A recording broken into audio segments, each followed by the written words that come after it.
آج کے سبق میں ہم لوگ اخفائے شفوی کا قاعدہ سیکھنے والے ہیں۔ یہ ایک تجوید کا قاعدہ ہے، تجوید کا رول ہے۔ اگر ہم اس کو سیکھ جاتے ہیں اخفائے شفوی کو، تو ہم قرآن کو بہت شاندار طریقے سے، بہت خوبصورت انداز میں پڑھ سکتے ہیں، کیونکہ تجوید جو ہے قرآن کو خوبصورت بنانے میں بہت ہیلپ کرتی ہے، قرآن کو اچھا پڑھنے میں بہت ہیلپ کرتی ہے۔ تو اخفائے شفوی آج ہم سیکھنے والے ہیں۔ بہت آسان انداز میں سکھاؤں گا، سب کی سمجھ میں بھی آئے گا اور سب کو عمل کرنا آسان ہو جائے گا۔ اسٹارٹ کریں۔ اخفا کے معنی چھپانے کے ہیں۔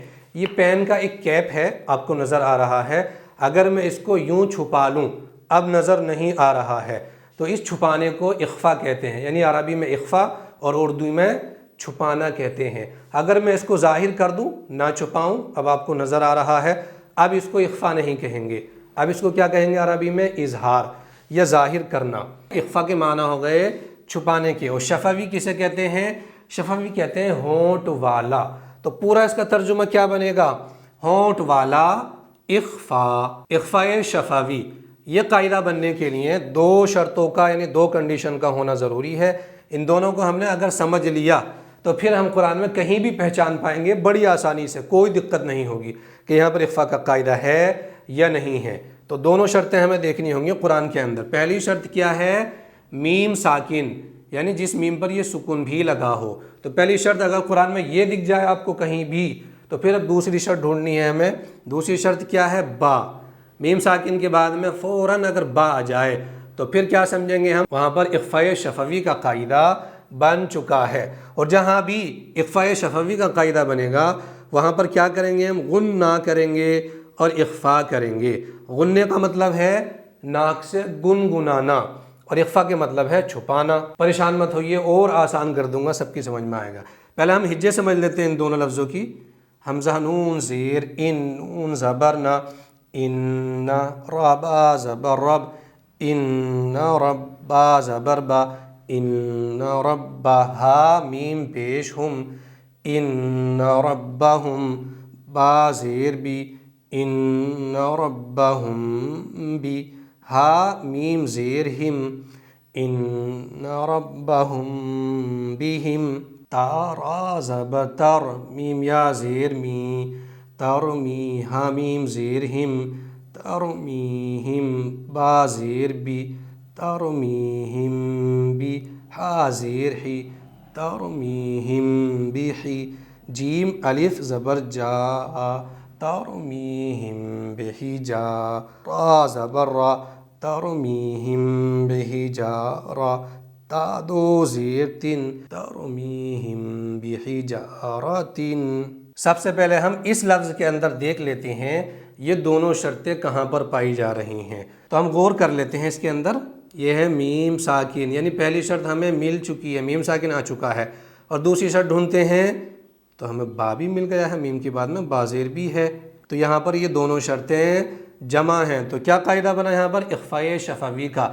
تو جب اخفائے شفوی کا قاعدہ یہاں پر مل گیا ہے ہمیں، اب کیا کریں گے ہم؟ غنہ کریں گے اور اخفا کے ساتھ کریں گے۔ میں نے آپ کو بتایا تھا اخفا کے معنی چھپانے کے آتے ہیں، تو یہاں سمجھ لیتے ہیں ہم۔ یہاں کیپ کو نہیں چھپانا ہے، یہاں اس میم ساکن کی آواز کو ہمیں چھپانا ہے ناک کے بانسے کے اندر۔ یہاں ناک سے اس کو ادا کریں گے اور گنگناتے ہوئے کریں گے۔ کیسے سمجھتے ہیں؟ ان ربہم بہم، ایک الف کے برابر میں کیا کر رہا ہوں؟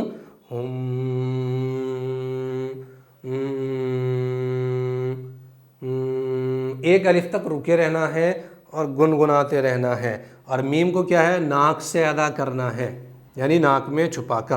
اب اس لفظ کے اندر دیکھ لیتے ہیں یہ دونوں شرطیں کہاں پر ہیں۔ تو یہاں پر مجھے نظر آیا میم ساکن، یعنی پہلی شرط ہے، اور دوسری شرط ڈھونڈتے ہیں با آ جانا چاہیے، تو با بھی آ چکا ہے یہاں پر میم ساکن کے فوراً بعد۔ یہاں پر کیا ہے؟ اخفائے شفوی کا قاعدہ۔ یہاں پر جب بن گیا ہے اخفائے شفوی کا قاعدہ، کیا کریں گے؟ غنہ کریں گے، اخفا کریں گے ایک الف کے برابر، یعنی گنگنائیں گے اس میم پر۔ ترمیہم بحجارۃ، ناک سے غنہ کرتے رہیں گے ایک الف کے برابر۔ ان دونوں لفظوں کے اندر اور تجوید کی کیا باریکیاں ہیں وہ بھی سمجھ لیتے ہیں۔ اور را پہ اگر زبر آ جاتا ہے پورے قرآن میں تو کیا کریں گے؟ را کو موٹا کریں گے، موٹا کرنا کیا ہوتا ہے؟ ان ربا، ربا اگر میں نے کہہ دیا تو رب کہنا، یہ را کو باریک کرنا ہے. کیسے کہیں گے؟ ان ربا. ابھی کچھ دیر پہلے میں نے ہجے کری تھی یہاں پر، تو میں نے کہا تھا حمزہ نون زیر ان. بہت سارے لوگ کنفیوز ہوئے ہوں گے کہ اس کو حمزہ کیوں کہہ رہے ہیں، یہ تو الف ہے. خوب دھیان سے ہم سمجھ لیں، اگر اس طرح سے صرف الف خالی ہے، اوپر نہ زبر ہے نہ زیر ہے نہ پیش ہے، تب وہ الف ہے. لیکن جیسے ہی اس کے اوپر یا نیچے کچھ بھی آ جاتا ہے تو پھر وہ الف نہیں ہے. لگا کے دیکھتے ہیں، میں نے زبر لگایا، اب یہ الف نہیں رہا، اب یہ حمزہ ہو چکا ہے. اب میں ہٹا دیتا ہوں، اب یہ پھر الف بن گیا. چلیے نیچے زیر لگا دیتا ہوں، اب یہ الف نہیں رہا، اب پھر حمزہ بن گیا ہے. اگر زیر ہٹا دیا تو اب پھر الف ہو گیا ہے. اس پہ پیش لگا دیا تو بھی کیا بنے گا؟ حمزہ.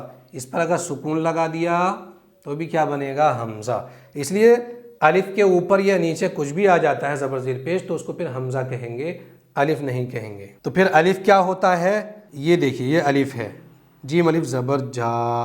الف پر نہ زبر ہے نہ زیر ہے نہ پیش ہے، کچھ نہیں ہے، تو یہ ہے الف. اور الف ہمیشہ اپنے سے پہلے حرف کو کھینچنے کے لیے آتا ہے. اوکے، یہاں پر دیکھتے ہیں ہم، را کے اوپر سکون ہے، تو را کے اوپر اگر زبر ہوتا ہے تو موٹا ہوتا ہے را، جیسے ہم نے یہاں پر کیا تھا. لیکن یہاں پر تو سکون ہے. اب کیا کریں گے؟ تو پورے قرآن کے اندر کہیں بھی را کے اوپر سکون آ جاتا ہے، جیسے کہ یہاں پر یہ لگا ہوا ہے، تو را ساکن سے پہلے والے حرف کو دیکھیں گے، اس پر زبر ہے یا زیر ہے یا پیش ہے. تو را ساکن سے پہلے ہم دیکھ لیتے ہیں، تا ہے، تو تا کے اوپر زبر ہے، تو اب اس را کو ہم موٹا کر کے پڑھیں گے. یعنی را ساکنہ سے پہلے زبر ہے تو را کو موٹا کر کے پڑھیں گے. یہاں پر چاہے تا کی جگہ نون آ جائے، جیم آ جائے، قاف آ جائے، کچھ بھی آ جائے، را ساکن سے پہلے صرف زبر کو دیکھنا ہے. اگر را ساکن سے پہلے یہاں پر زیر ہوتا یعنی تیر ہوتا تو ہم پھر را کو باریک کر کے پڑھتے. یہاں پر دیکھ لیتے ہیں، یہاں یا ساکن ہے اور یا ساکن سے پہلے زیر ہے، تو یہاں حرف مد کا قاعدہ ہے. میں نے پہلے کی ویڈیوز میں سکھایا ہے آپ کو، اگر یا ساکن ہو اور اس سے پہلے والے حرف پر زیر ہو تو پھر وہ حرف مد کہلاتا ہے، اس کو ایک الف کے برابر کھینچ کر پڑھنا چاہیے. تو ہم میم کو کیسے کھینچیں گے؟ میم یا زیر می، ایک الف کھینچیں گے. حرفوں کی ادائیگی بھی ہمیں بہت صاف صاف کرنی چاہیے تاکہ سننے والے کو پتہ چل جائے کہ کیا حرف پڑھ رہا ہے صاف صاف. تو یہاں پر میں مثال کے طور پر سمجھاتا ہوں. ہا ہے یہ، اوکے، یہ والا ہا، اور ایک ہے یہ والا ہا، یعنی یہ. ان دونوں کی آوازیں الگ الگ ہیں، مخرج الگ الگ ہیں، تو پڑھتے وقت صاف صاف ہمیں ادا کرنا ہے. یہاں پر ہم کیا کہیں گے؟ ترمیہم، ہم آواز پہ دھیان دیں ہا کی. لیکن یہ والا جو ہا ہے اس کی آواز الگ ہے. بحیجا، حیجا، دونوں کی آواز صاف صاف ہونی چاہیے. یہاں الف سے پہلے زبر ہے تو جیم کو کھینچیں گے ایک الف کے برابر، اور را پر زبر ہے تو را کو موٹا کر کے پڑھیں گے. دھیان رکھیں، زبر والا حرف آ جائے کوئی بھی، جیسے یہاں را کے اوپر زبر ہے اور اس کے بعد میں اگر الف آ جاتا ہے تو زبر والے حرف کو کھینچتے ہیں، ورنہ نہیں کھینچتے ہیں. اب اس کو نہیں کھینچیں گے. لیکن یہاں پر بھی زبر والا حرف ہے، یعنی جیم کے اوپر زبر ہے، اس کے بعد میں فوراً الف آ گیا ہے، تو اب اس زبر کو ہم کھینچیں گے ایک الف کے برابر. ایک چیز اور سمجھ لیتے ہیں، یہاں پر ہے تا دو زیر تین، یعنی بحیجارتین. لیکن یہاں پر اگر ہم آیت کرتے ہیں، اوکے، تو آیت کیسے کریں گے؟ اس تا کو سب سے پہلے کیا بنائیں گے؟ ہم ہا بنائیں گے اور اس کے اوپر سکون لگا دیں گے، یہ دونوں زیر اڑا دیں گے. پھر کیسے پڑھیں گے؟ ترمیہم بحیجارہ. یہ جو تا تھا ہا بن جائے گا جب ہم آیت کریں گے تب. اگر ہمارے دل کی یہ تمنا ہے کہ ہم قرآن کو اور بہتر کر پائیں، قرآن کی اور باریکیاں سیکھ پائیں، تو میرے اس چینل کو سبسکرائب ضرور کر لیجئے اور ویڈیو کو دوسروں کو شیئر بھی کریے تاکہ اور دوسروں کو بھی ہیلپ ملے، وہ بھی قرآن کو بہتر کر پائیں. میں آپ کو تجوید کے رولز اور قرآن کی باریکیاں آسان انداز میں سمجھا پا رہا ہوں یا نہیں، یہ کمنٹس کر کے ضرور بتائیں.